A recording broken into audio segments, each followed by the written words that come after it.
Good morning, everyone. Today, I am going to discuss some mock question for the process safety management. बहुत सारे mock question जो है मैंने internet से collect किए हुए हैं। उन सभी क्वेश्चंस को ध्यान में रख के और जो भी possible question process safety management में आ सकते हैं, उन सबको कंसिडर करके मैंने ये मॉक एग्जाम बनाया हुआ है। जैसा कि आप सब लोग जानते हैं कि निबोस पीएसएम के अंदर 90 मिनट्स का टाइम दिया जाता है और 40 क्वेश्चन पूछे जाते हैं और मिनिमम पासिंग हमें 24 जो भी हमारे क्वेश्चंस हैं वो सही होने चाहिए पास करने के लिए। तो ये मैंने गूगल फॉर्म की हेल्प से ये मॉक एग्जाम बनाया हुआ है, जिसमें जो भी हमारे एस्पिरेंट्स हैं या जो प्रोसेस सेफ्टी के कोर्स की तैयारी कर रहे हैं वो इस मॉक एग्जाम को कर सकते हैं। यदि किसी को कोई भी हेल्प चाहिए, कोई भी इंफॉर्मेशन चाहिए, और आप मुझे जो है ईमेल आईडी पे या व्हाट्सएप पे या कमेंट के माध्यम से आप मुझे कांटेक्ट कर सकते हैं। तो मैं जैसे ही टाइम मिलेगा मैं आपको जरूर रिप्लाई करूंगा। तो हम लोग पहला क्वेश्चन देखते हैं। जो मेरा पहला क्वेश्चन होता है इसके अंदर ये है, shut down can be planned, unplanned, emergency stage और डिलेड। तो शट डाउन किसी भी, बहुत सारे स्टेजेस होते हैं। In which of the following circumstances would a delayed process shut down be appropriate. तो इसका आंसर क्या है वो आपको बताना है। ऑलरेडी मैंने आंसर पे टिक किया हुआ है। तो पहले आपको मैं 4-5 सेकेंड का टाइम दूंगा। आप जब क्वेश्चन को पढ़ रहे हैं मैं उसके ऑप्शंस को पढ़ूंगा और आप ट्राई कीजिएगा अपने ग्रुप के साथ या इंडिविजुअल स्टडी कर रहे हैं। तो minor wall leaks appears to be 2 weeks before a plant shut down, क्या ये करेक्ट आंसर होगा? An alarm indicate that the process safe operating envelope is about to be breached. The power of part of the process has suddenly failed unexpectedly. The cooling for a reaction vessel has been lost due to a major water leak. तो क्या correct answer है?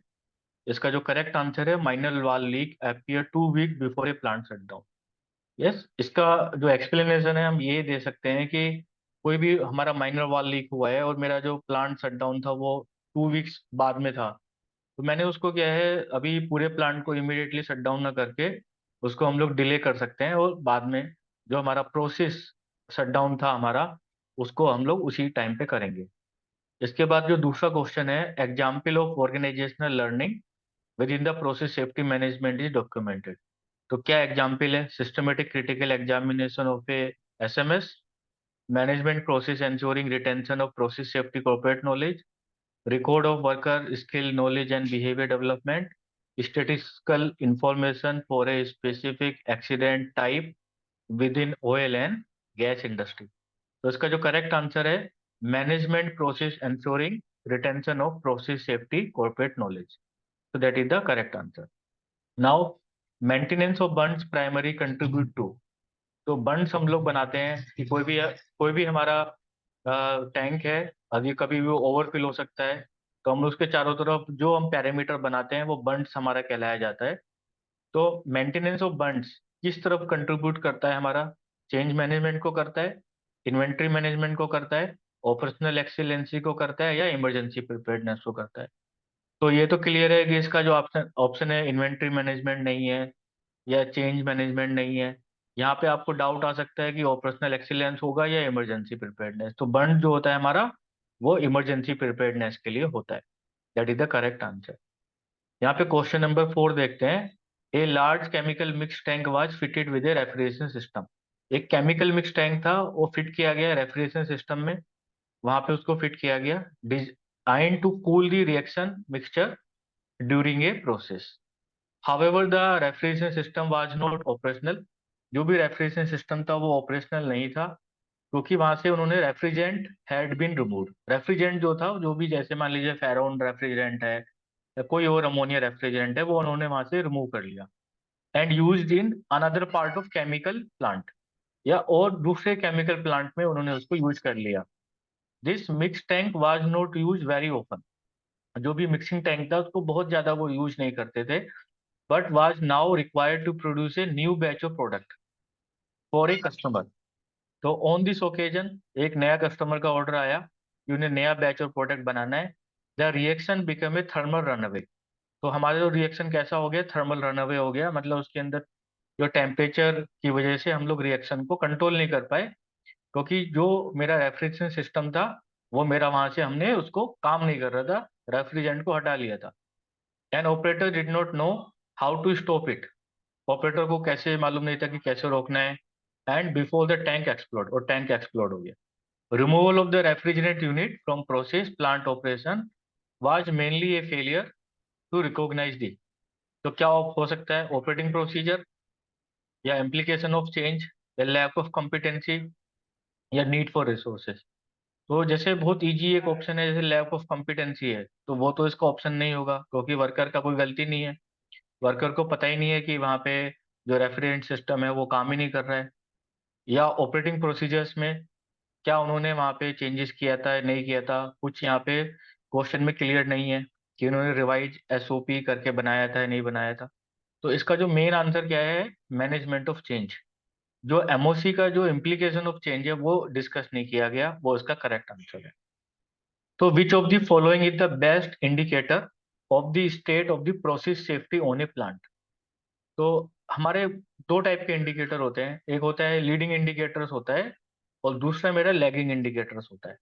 तो यहाँ पे जो indicators के बारे में हम बात करते हैं, the rate of sickness absence, the number of lost time injury, या number of hours since last injury, the number of loss of containment incident. तो जब हम प्रोसेस सेफ्टी की बात करते हैं तो वहां पे लॉस ऑफ कंटेनमेंट, तो लॉस ऑफ कंटेनमेंट क्या होता है कि आपका पूरा का पूरा जो भी आपका केमिकल स्टोरेज किया हुआ है वो पूरा जो है आपका लॉस हो गया, एक्सप्लोजन हो गया। तो that is the correct answer, वो मेरा करेक्ट आंसर है। The site that you work on has a series of reactors in a line. ठीक है, यहाँ पे जो भी हमारा साइट है ऐसा। Now we see the question number 6। Six को देखते हैं। तो क्वेश्चन नंबर 6 है इसमें, the site that you work on has a series of reactors in a line. तो क्या बोला हुआ है, सीरीज ऑफ रिएक्टर्स, ऐसा जो कोई भी एक जो रिएक्टर होता है मेरा जो प्रोसेस प्लांट में, ऐसा मैं सीरीज में वो लगे हुए हैं। ठीक है, वन, सेकेंड, थर्ड, फोर्थ, ठीक है, वो सीरीज में लगे हुए हैं। And which one of is found to be leaking, उसमें से जो एक रिएक्टर है, ऐसा मान लेते हैं यहाँ पे हमारे R1, R2, R3, R4, ये ऐसा करके इसमें से एक रिएक्टर जो लीक कर रहा है। ठीक है, to keep production going it is decided that a bypass pipe need to be installed. तो हम लोगों ने एक प्रोडक्शन करने के लिए हमने क्या किया, एक बाईपास कर दिया। ठीक है, बाईपास सिस्टम हम लोगों ने लगा दिया। Leaking reactor to keep production going, what is the most important thing you should do before installing the bypass pipe. तो उससे पहले हमें क्या करना चाहिए, क्या इसका पॉसिबल आंसर होगा, use of correct grade of steel for the process? No. Develop a preventive maintenance program? No. So review implication of the proposed changes. That is the correct answer, and that is the we have to select. Now we see the next question. जो मेरा next question है उसको देखते हैं। The for which operating environment is ATEX approved equipment essential? तो ATEX equipment मेरा कौन सा होता है, जब कब हम किसी भी एक्सप्लोजिव एटमॉस्फेयर में काम करते हैं, और कोई भी मैं अपना हैंड टूल या हमारे जो DIY टूल्स होते हैं, स्मॉल टूल्स होते हैं, हैंड हेल्ड टूल्स होते हैं, तो उनमें स्पार्किंग होता है जब हम उनको यूज करते हैं, या कोई स्लिप हो गया वहां पे फ्रिक्शन हो गया। तो what is the right option I can be applied. तो देखिए, pressurise atmosphere requiring associated relief valve, क्या इसका ये करेक्ट ऑप्शन है? नहीं। Toxic atmosphere, potentially flammable atmosphere from dust और वेपर। तो देखते हैं क्या इसका कौन सा आंसर सही है। इसका जो मेन आंसर जो सही है वो C, potentially flammable atmosphere from dust और vapour. Now which of the following is most likely to help you develop a SSW। तो क्या आपको हेल्प करता है, casual analysis? No. Statics analysis? No. Data analysis? No. Correct answer is task analysis. Yes. One of the hazard of using nitrogen as an inert gas. तो हम लोग अपने inert system develop करते हैं, तो हमारा जो नाइट्रोजन को एज ये हमारा एक बेसिक इनर्टिंग गैस माना जाता है, जो बहुत आसानी से मिल जाता है, और इसके ज़्यादा साइड इफेक्ट नहीं होते हैं किसी भी पर्सन की हेल्थ पे, और चीपर है कंपेयर टू अदर इनर्टिंग मीडियाज। तो इसका मेन पर्पस क्या होता है? इंक्रीज करता है ऑक्सीजन कंसंट्रेशन को? नहीं। इंक्रीज करता है फ्लेमेबिलिटी को? नहीं। तो यहाँ पे दो ऑप्शन बचते हैं, डिक्रीज करता है ऑक्सीजन कंसंट्रेशन को, डिक्रीज करता है फ्लेमेबिलिटी को। तो क्या ऑप्शन है? ये डिक्रीज ऑक्सीजन कंसंट्रेशन को डिक्रीज करता है। तो इसके बाद क्वेश्चन नंबर 10 देखते हैं। You need to develop a set of SOP. आप डेवलप कर रहे हैं set of SOP to ensure the safe operation of a petroleum storage tank. कोई टैंक है हमारा, उसके लिए आप जो है, मान लीजिए कोई भी हमारा एक टैंक है, उसके लिए आप डेवलप कर रहे हैं, ये एक एसओपी मुझे बनाना है। Yes, there have been a number of incident in the past where front line operator have failed to follow the SOP. तो पास्ट में उन लोगों ने एसओपी को फॉलो नहीं किया। And which one of the following the most likely to ensure that operator are aware of the SOP, understand their purpose and follow them? तो कैसे हम इसको इंश्योर कर सकते हैं कि जितने भी मेरे ऑपरेटर्स हैं वो एसओपी के लिए अवेयर रहें, अंडरस्टैंड हो उनको, और उसको फॉलो करें कि पर्पज क्या है एसओपी को बनाने का। तो यहाँ पे डायरेक्ट हम एक ऑप्शन देख सकते हैं, उसको डिजाइन एंड डिस्प्ले करेंगे तो बेनिफिट होगा, या involve the front line operators, involve, send an email, train the front line operators. तो यहाँ पे हम लोग चार ऑप्शन देखते हैं, इस चारों में से देखना है कि सबसे इफेक्टिव कौन सा है। यस, तो कौन सा इफेक्टिव आपको लग रहा है यहाँ पे, कौन सा होगा? Involve the front line operators when designing the SOP along with the other stakeholders. तो उससे क्या होगा कि वर्कर्स को नॉलेज रहेगा कि एसओपी बनाते हुए किन किन पैरामीटर्स को, फैक्टर्स को, हजार्ड को, रिस्क को ध्यान में रखा गया है। नाउ यहाँ पे देखते हैं हमारा जो which of the following is likely to be most helpful in developing a positive health and safety culture. ठीक है, तो high level of communication chain with diluted message at lower level. तो ये तो लगता है कि डायल्यूटेड वाला तो नहीं होगा। Management focus on productivity not unreasonable safety regulation, ये भी कुछ नेगेटिव सा लगता है। इसके बाद देखते हैं promotion of process safety leadership and board level visibility on site visit, एक ही ऑप्शन है। डी को भी चेक कर लेते हैं, senior management creating workforce fear of disciplinary proceeding. तो ये इसमें डी भी हमारा नहीं है, जो कि फियर ऑफ डिसिप्लिनरी प्रोसीडिंग्स होगा। तो वहां पे कोई भी वर्कर कोई भी हजार्ड को, एक्सीडेंट को रिपोर्ट नहीं करेगा। तो C looks far better option and that is the correct option, promotion of process safety leadership and board level visibility of site visit. इसके बाद we see the question number 12, following a tank overflow, a flammable vapor within explosive limit traveled some distance across an open roadway। तो एक tank से कुछ overflow हुआ, ठीक है, जो भी वहां से लीक हुआ होगा टैंक से, ठीक है, ओवरफ्लो होने के बाद फ्लेमेबल वेपर था वहां पे, बीच में एक एक्सप्लोजिव लिमिट से ऊपर था वो, डिस्टेंस अक्रॉस ए रोड, एक रोड था वहां पे, एंड द अनदर यहाँ पे कोई इग्निशन सोर्सेज था। उस इग्निशन सोर्सेज से जाके वो क्या हुआ मेरा, yes, ignited and explode. What type of explosion is likely to be, ये किस टाइप का एक्सप्लोजन है? बिलीव है? नो, बिलीव तो नहीं है। अनकन्फाइंड या कन्फाइंड वेपर क्लाउड एक्सप्लोजन है? कन्फाइंड भी नहीं है। अभी यहाँ पे दो चीजें आती हैं, एक तो यह सेकेंडरी एक्सप्लोजन या अनकन्फाइंड वेपर क्लाउड एक्सप्लोजन, जिसमें ज्यादातर बहुत सारे लर्नर्स को डाउट होता है कि कौन सा हम लोग यहाँ बना सकते हैं। तो देखिए यहाँ पे जो करेक्ट आंसर है unconfined vapour cloud. Secondary explosion क्या होता है कि उसके लिए जो पहली जो मेन कंडीशन है कि पहले वहां पे मेरा प्राइमरी एक्सप्लोजन होना जरूरी है। जब मेरा प्राइमरी एक्सप्लोजन होगा then it will lead to the secondary explosion. तो then we need to consider this part, इसलिए हमें ध्यान रखना है। Yes, that is the way. इसके बाद we see the question number 13, pressure, temperature, flow level, pH and density are the common process associated parameters हैं क्या, ये प्रोसीजर्स हैं या प्रॉब्लम्स हैं? तो ये क्या होते हैं, ये हमें याद रखना है, ये हमारे पैरामीटर्स होते हैं associated with the SOP. Yes, the highest risk associated with the path of electrical current through the human body. तो जैसे इलेक्ट्रिकल, एक हमारा पीएसएम के अंदर एक एलिमेंट है, इलेक्ट्रिकल सेफ्टी है, तो वहां पे हम लोगों ने ऑलरेडी कवर किया हुआ है। तो टिंगलिंग वेयर कॉन्टेक्ट अकर्स, तो टिंगलिंग सेंसेशन होती है, ठीक है। लेकिन यहाँ पे हम लोग, ये भी एक रिस्क होता है, लेकिन यहाँ पे वो क्या पूछ रहा है आपसे, वो पूछ रहा है हाईएस्ट रिस्क क्या है। ठीक है, रिस्क तो सारे हैं, ये भी रिस्क है, ये भी रिस्क है, ये भी रिस्क है, ये भी रिस्क है, लेकिन हाईएस्ट रिस्क कौन सा है? यहाँ पे stopping the heart, death from the cardiac arrest, that is the highest risk level is there. Yes, ये है मेरा हाईएस्ट रिस्क है। Now question number 15, hot gases from fires naturally rise through void and ducts, the behaviour is known as. तो हमारे तीन method होते हैं, चलिए चार बोल सकते हैं हम लोग यहाँ पे। एक हमारा कंडक्शन हो गया, दूसरा मेरा कन्वेक्शन हो गया, रेडिएशन हो गया, एंड डायरेक्ट मेथड हो गया।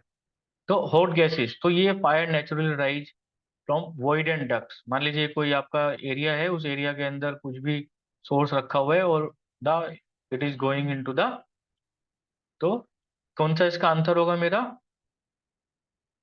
कन्वेक्शन। ठीक है, ये आपको याद रखना है, कंसेप्ट को समझना है, then easily you can click the correct answer.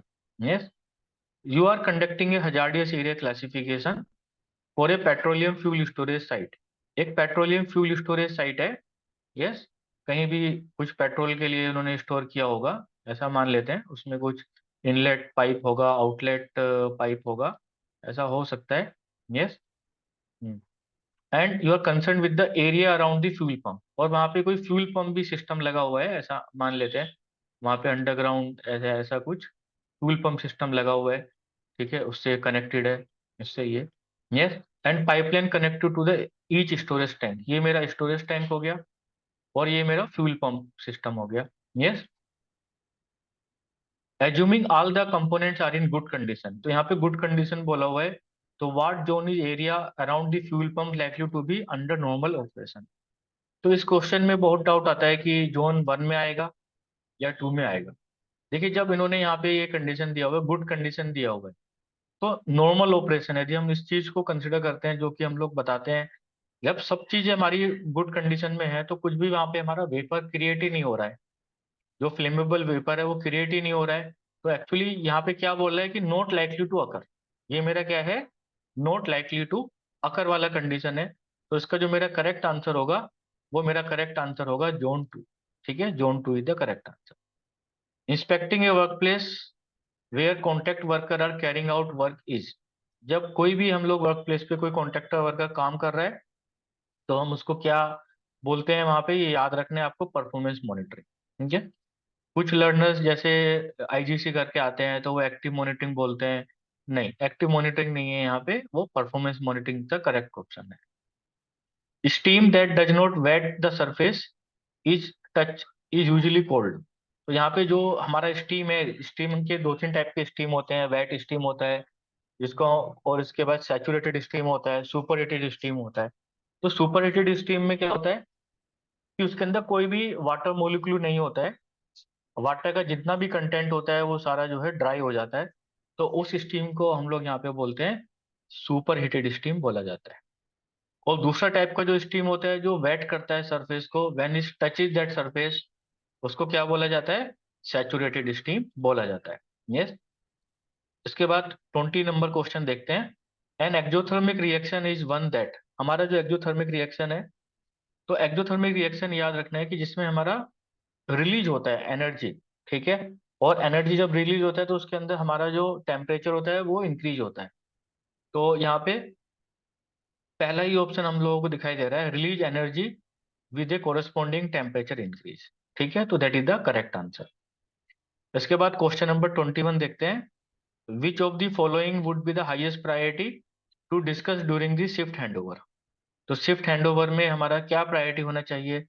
Safe operating envelope parameters in alarm होना चाहिए, या plant logbook signed by the outgoing operator, जो हमारा जो भी आउटगोइंग ऑपरेटर है, शिफ्ट खत्म हो रही है, उसने अपना लॉग बुक में साइन कर दिया, क्या वो एनफ है? या communication radio in good working order, communication radio हमारा सही कंडीशन में काम करे।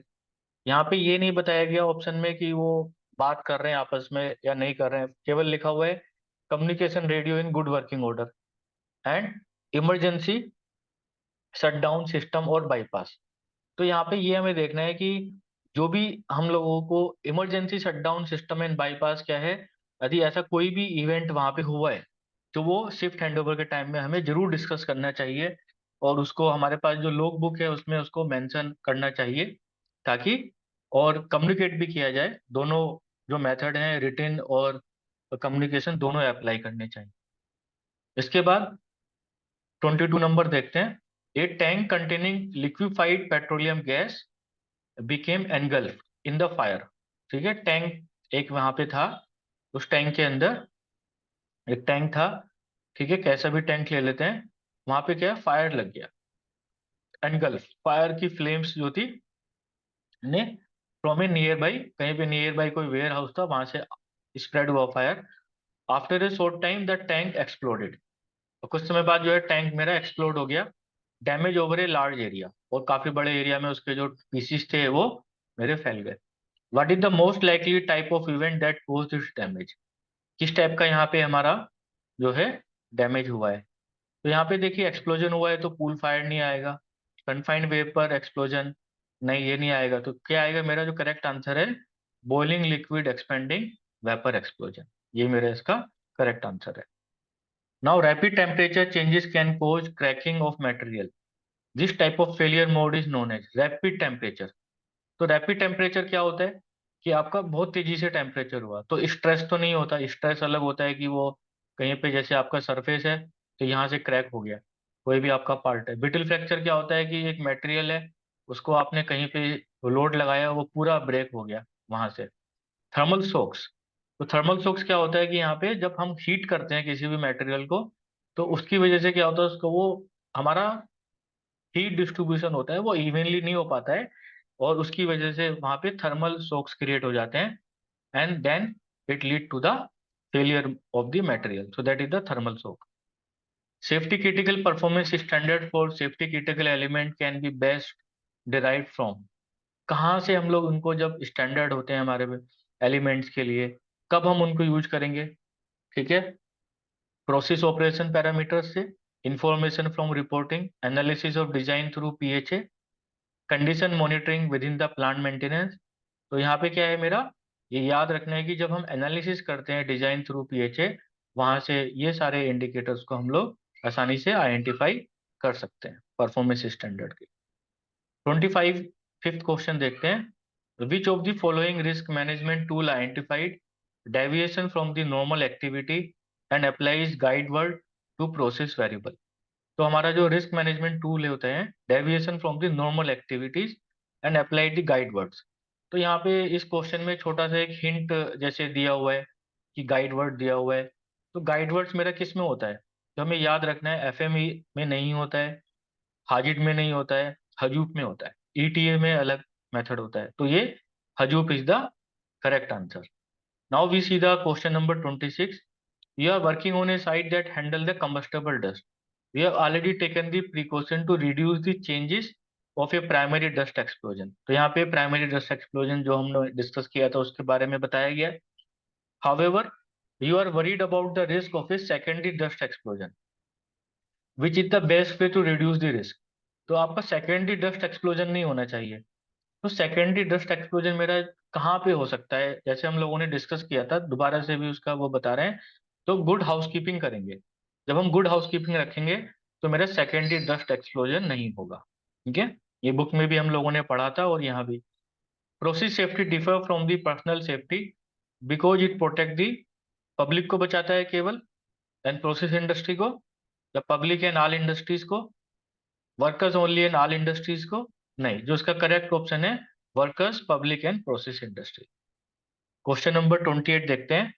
An external fire directly heat a vessel containing A flammable liquid. ठीक है, एक्सटर्नल फायर एक कहीं पे हो गया है, डायरेक्टली कोई हमारा एक वेसल है, उस वेसल को जो है वो हीट कर रहा है, जो भी फायर का सोर्स है। ये the liquid begin to boil, तो बॉईल होना चालू हो गया उसके अंदर जो भी लिक्विड है। फिर वहां पे मेरा जो प्रेशर वाल्व है वो ओपन हो गया, एंड प्रेशर रिलीफ पीआरवी था वो ओपन हो गया, एंड जो लिक्विड लेवल था वो डाउन हो गया। पहले ऐसा मान लेते हैं 90% भरा हुआ था, फिर डाउन हो गया, and the fire now begin to heat the vessel above the liquid level.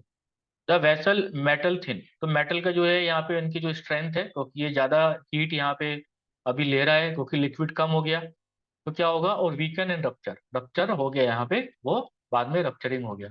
Yes, what type of explosion does this describe? तो कौन सा एक्सप्लोजन होता है? ऑलरेडी हम लोगों ने पढ़ा हुआ है, हम लोगों ने इस कंसेप्ट को डिस्कस किया हुआ है। कौन सा होता है? Boiling liquid expanding vapor cloud explosion. Yes.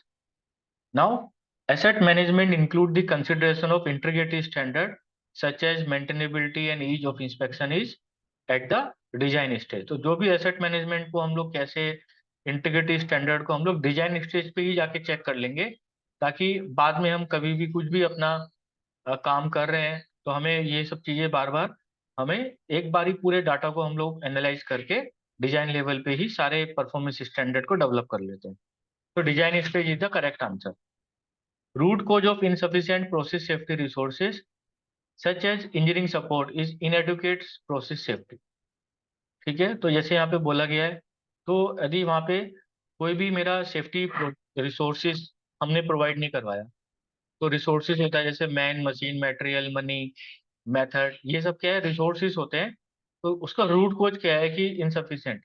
तो वर्कर तो अपने घर से लेके नहीं आएगा, भाई वो तो वर्कर है, या वहाँ पे जो सुपरवाइजर्स हैं वो भी इन्वॉल्व नहीं है। तो यहाँ पे क्या है कि इंजीनियरिंग सपोर्ट ये किसको करना है, ये टॉप मैनेजमेंट का रोल होता है। तो ये डिजाइन का फेलियर नहीं है, ऑपरेशन का फेलियर नहीं है, प्लानिंग का फेलियर नहीं है, ये हमारा टॉप मैनेजमेंट का फेलियर है। तो that is coming from the leadership part. Yes. 31 question देखते हैं। The safe operating envelope involve adhering to. तो सेफ ऑपरेटिंग एनवेलप के बारे में डिस्कस किया था कि एक हमारा एनवेलप होता है, वो एनवेलप क्या है, हमारा एक पर्टिकुलर लिमिट्स होती हैं उसकी, सेफ ऑपरेटिंग लिमिट्स। उसी लिमिट्स के अंदर मेरा जो प्रोसेस है वो ऑपरेट करता है।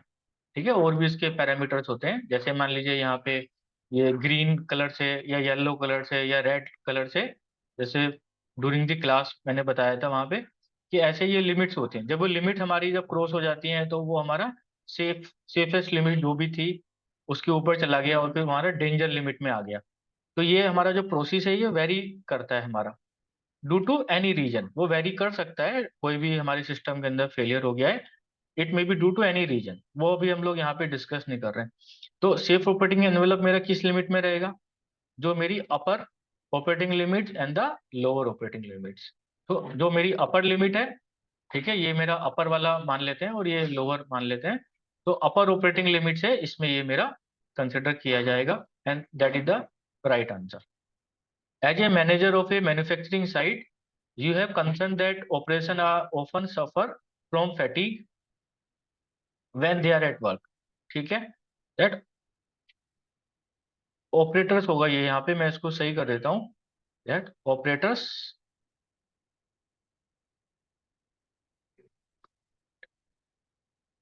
often suffer, yes, when they are at work। On a number of occasion employee have been found sleeping when in charge of manufacturing process। The process is continuous and operates over two shifts। Which one of the following is most likely to ensure that safety critical information like detail of maintenance activity from the previous shift, the process is continuous and operates over the two shift। तो वहां पे हमें क्या करना है, जो जैसे यहाँ पे outgoing shift leaves and note, क्या केवल नोट को छोड़ के जाना है, नहीं, ऐसा नहीं है। Introduce a health and wellbeing programme that educate shift worker, okay, that may be looking something. Install camera and that monitor the operator so that when they are code on sleep, है ना, we can take some any action with them. क्या वो ऐसा रहेगा वहां पे, that is a part will be there. Provide member of both shift with 15 minute of part time to discuss the safety critical information. Yes. So activity that have place during the previous shift. तो यहाँ पे जो मेरा जो D है, that is my correct answer, वो मेरा correct answer है, तो वो हमें ध्यान रखना है। इसके बाद ये देखते हैं हमारा जो 33 वाला क्वेश्चन है, ये consequences of A thermal runaway reaction is catastrophic plant failure through. तो थर्मल रनअवे क्यों होता है मेरा, जैसे ओवरलोडिंग डिस्कस किया था, ओवर प्रेशर डिस्कस किया था, ओवर रनिंग डिस्कस किया था, ओवर राइडिंग डिस्कस किया था। तो क्या है इसका correct answer, over pressure. Yes. For which category of worker is a PEEP, तो personal emergency plan most appropriate होता है।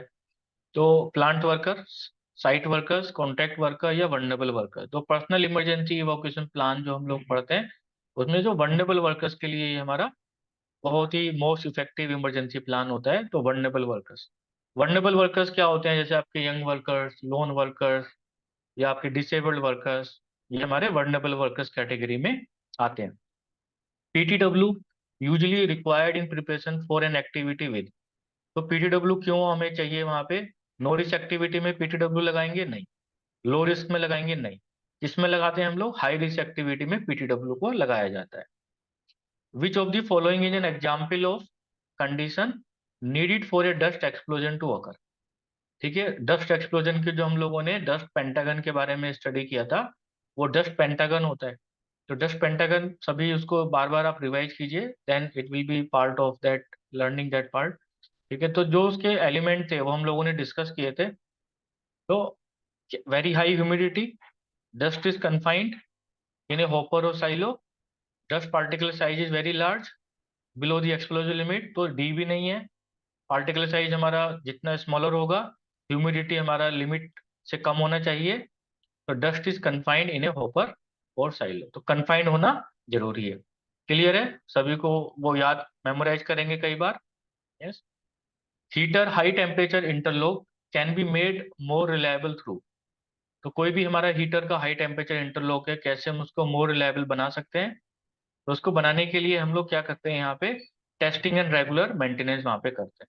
ये आपको याद रखना है। हीटर जो एक इक्विपमेंट होता है जो हीट प्रोड्यूस करने के लिए, हीट करने के लिए किसी भी सॉल्वेंट को, केमिकल को यूज किया जाता है। Overfilling of tank can be prevented most effectively, तो हमारा जो ओवरफिलिंग ऑफ टैंक है वो कैसे हम उसको जो है प्रिवेंट कर सकते हैं कि टैंक के अंदर ओवरफिलिंग ना हो? तो calculation of mass flow rate एक दिया हुआ है parameter, mass flow rate in and out ये होना चाहिए, नॉलेज ऑफ टैंक कैपेसिटी होनी चाहिए, and the low level alarm. तो क्या ये होना चाहिए मेरा? तो ये पैरामीटर्स हैं। तो मुझे क्या क्या पैरामीटर पता होना चाहिए कि ओवरफिलिंग को रोकने के लिए? Mass flow rate in and out, knowledge of tank capacity and high level alarm, that to be considered.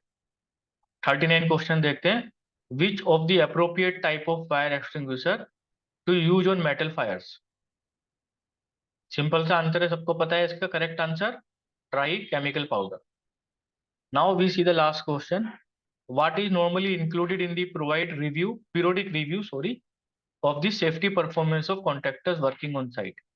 तो पीरियोडिक रिव्यू हम जब सेफ्टी परफॉर्मेंस ऑफ कॉन्ट्रैक्टर करते हैं तो एनालिसिस करते हैं, इंस्पेक्शन करते हैं of check, compliance and accident data review meeting, या scrutiny of contractor health and safety policy, या request for a method statement, risk assessment and official licence. क्या करते हैं हम लोग इसमें? तो वहां पे हम लोग क्या करते हैं, उसको इंस्पेक्शन करना है कि जो भी मेरा कॉन्ट्रैक्टर है क्या वो कंप्लायंसेस को फुलफिल कर रहा है, और उसका कोई भी एक्सीडेंट डाटा रिव्यू मीटिंग में हमें पार्टिसिपेट करना है, देखना है कि कैसे वो हमारे जो एक्सीडेंट्स हैं उनको डील कर रहा है। तो यहाँ पे हम लोगों ने ये 40 क्वेश्चंस को डिस्कस किया हुआ है। तो मेरा रिक्वेस्ट है कि जितने भी लर्नर्स हैं वो सारे क्वेश्चन को कई बार रिवाइज कीजिए। ये पूरा जो मॉक एग्जाम है आप लोगों को शेयर किया जा चुका है, आप इसको प्रैक्टिस करेंगे 4-5 बार, तो आपको सारे क्वेश्चनों के आंसर को और ज़्यादा मेमोराइज हो जाएंगे, जिसको यूज करके आप फाइनल एग्जाम में अपना सक्सेस कर सकते हैं।